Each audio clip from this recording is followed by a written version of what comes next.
ഒരു ലാപ്ടോപ്പ് വാങ്ങിക്കൂ. എടാ പൊട്ട, ഇവിടെ എനിക്ക് മരുന്ന് വാങ്ങിക്കാൻ പൈസ ഇല്ല, പിന്നെ ഞാൻ ലാപ്ടോപ്പ് എങ്ങനെ വാങ്ങിക്കും? സെക്കൻഡ് ഹാൻഡ് വാങ്ങിക്കണമെങ്കിൽ പൈസ വേണ്ടേ?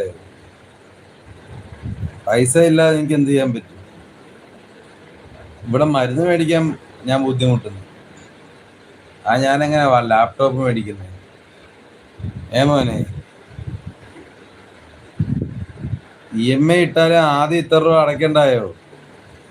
EMI ഇട്ടാലുവേ ആദ്യം 6000-7000 രൂപയോളം അടയ്ക്കണം.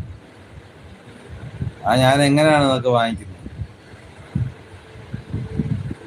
ചുമ്മാതെ അവർ തരത്തില്ല. EMI ഇട്ടാലും നമ്മൾ ആദ്യം പൈസ അടയ്ക്കണം. എങ്ങനെ പോയാലും ഒരു 7 രൂപയെങ്കിലും അടയ്ക്കേണ്ടി വരും. പിന്നെ മാസം തോറും അടയ്ക്കണം. ജോലി ഇല്ലാത്ത ഞാൻ എങ്ങനെ അടയ്ക്കുന്നു? ജോലിക്ക് പോകാൻ പറ്റുന്ന ഞാൻ എങ്ങനെ അടയ്ക്കും?